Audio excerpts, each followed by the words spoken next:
નમસ્કાર મિત્રો, વેધર ઇન્ફોર્મેશનમાં આપનું સ્વાગત છે અને હું છું પરેશ। ખાસ કરીને આજના વિડીયોમાં આપણે વાત કરવાની છે કે જે પાછળ એટલે કે હમણાં થોડા દિવસ પહેલા માવઠું પડ્યું હતું એ માવઠા પછી ઉનાળુ પાકની અંદર એક પ્રકારે રોગ જીવાતનું પ્રમાણ વધ્યું છે, ખાસ કરીને ફૂગ અને વાયરસ જેવું પ્રમાણ જોવા મળી રહ્યું છે। તો હવે આમાં શું કરવું જોઈએ? પહેલી વાત તો એ છે કે આપણે ત્યારે પણ વિડીયોની અંદર જ્યારે માવઠાની આગાહી આપતા હતા ત્યારે એક ઉલ્લેખ કર્યો હતો કે જે આ 19-20 તારીખમાં માવઠું થવાનું છે એ માવઠું જે વિસ્તારમાં થાય એ પાલર પાણી કાઢી નાખવું જોઈએ। એટલે હજી પણ દરેક ખેડૂત મિત્રો ખાસ આ નોંધ લે, પાણીનો સમય થયો હોય કે ન સમય થયો હોય, જે વિસ્તારમાં માવઠું થયું છે એ વિસ્તારમાં કમસે કમ આપણા પાકમાં કૂવાનું અથવા તો બોરનું પાણી આપી દેવું જોઈએ, પાલર પાણી કાઢી નાખવાનું પહેલું કામ એ કરવાનું છે। બીજું કામ એ કરવાનું છે કે હવે એમાં ફૂગને અથવા તો જે વાયરસ છે એને કંટ્રોલ કરવા માટે થઈને કોઈ પણ ઈલાજ કરવો જોઈએ। પહેલી વાત તો એ છે કે જો આપણે પ્રાકૃતિક ખેતી કરતા હોય તો એના માટે આપણે વારંવાર કહીએ છીએ કે ભાઈ ગૌમૂત્ર અને છાશ, ગૌમૂત્ર છે એક પંપમાં 500 ml અને 500 ml છાશ છે ઓછામાં ઓછી 2 મહિના જૂની અને વધારેમાં વધારે 9 મહિના જૂની હોવી જોઈએ। એટલે છાશ અને ગૌમૂત્ર છે એનાથી પણ તમે આ નિયંત્રણ કરી શકો છો। બીજું કે જો આપણે બેક્ટેરિયા ઘણી વખત વાપરતા હોય, દાખલા તરીકે સ્યુડોમોનાસ છે, ટ્રાઇકોડર્મા છે, અત્યારે તાપમાન ઊંચું હોય એટલે બેક્ટેરિયાનું બહુ પરિણામ ન મળે એટલે અત્યારે આપણે બેક્ટેરિયા ન વાપરવાના, આપણે છાશ અને ગૌમૂત્ર જ વાપરવું જોઈએ। માની લઈએ કે આપણે એ નથી કરતા, જો આપણે કેમિકલ પેસ્ટિસાઇડ એક્ટ મુજબ એટલે કે કોઈ પણ એગ્રોમાંથી દવા લઈને છંટકાવ કરતા હોય તો એની અંદર કોઈ પણ કોમ્બિનેશન વાળા જે કન્ટેન્ટ આવતા હોય છે એનો છંટકાવ છે કરવો જોઈએ, જેની અંદર હું કોમ્બિનેશનમાં આપણે જણાવું।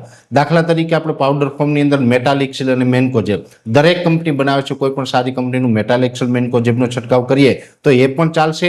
એઝિસ્ટોબિન મેન્કોજેબ છે એ પણ ઘણી બધી કંપની બનાવે એ પણ ચાલે, કાર્બેન્ડિઝમ મેન્કોજેબ આવે એ પણ ચાલશે, અથવા તો એઝિસ્ટોબિન અને પ્રોપિકોનાઝોલનું કોમ્બિનેશન આવે છે એ પણ ચાલે। એટલે આ જે અલગ અલગ મેં તમને જે કન્ટેન્ટ બતાવ્યા છે દરેક કંપની બનાવે છે, કોઈ પણ કંપનીનું તમે બંને કન્ટેન્ટ જે આવતા હોય એવું તમે સારી કંપનીનું લઈને છંટકાવ કરો તો એનાથી પણ અત્યારે આપણે જે આ પાકમાં જે ઇફેક્ટ આવી છે એટલે કે ફૂગનું પ્રમાણને વધારે વધ્યું છે એમાં પરિણામ મળી શકે છે। બીજા નંબરની અંદર ખાસ અત્યારે ઉનાળુ પાક છે એની અંદર તમે કોઈ પણ પ્રકારની દવા છાંટતા હોય કે કોઈ પણ ખાતર વાપરતા હોય પણ માઇક્રોન્યુટ્રન્સ આપવા ખાસ જરૂર છે। માઇક્રોન્યુટ્રન્સ એટલે કે જે સૂક્ષ્મ તત્વો બધા આવે છે, zinc, copper, boron, ferrous, manganese, chlorine, molybdenum, આ બધા તત્વો છે એને જરૂરી હોય છે એટલે એ પણ આપવાના।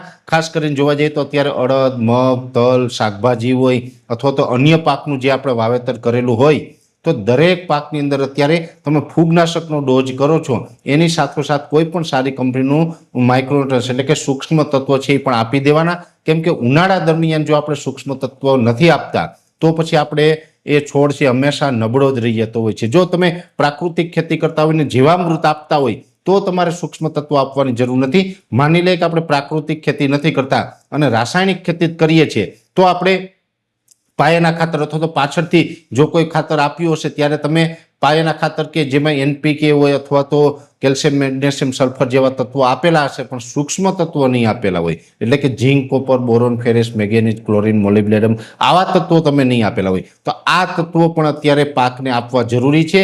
અત્યારે એવરેજ જે ઉનાળુ પાક મેં ગુજરાતના અલગ અલગ વિસ્તારની અંદર જોયો છે એ દરેક પાકની અંદર સૂક્ષ્મ તત્વોની ખાસ ઉણપ છે, તો સૂક્ષ્મ તત્વો પણ દરેક ખેડૂત ભાઈઓ આપવા અને પાલર પાણી કાઢવું। બીજું કે આપણે જે આગાહી આપેલી છે એમાં 28 થી 30 માર્ચ એમાં પણ એક માવઠાની શક્યતાઓ છે, જો એમાં માવઠું થાય તો એમાં પણ પછી તમારે પાલર પાણી કાઢવાનું, જેની દરેક મિત્રોએ નોંધ લેવાની છે।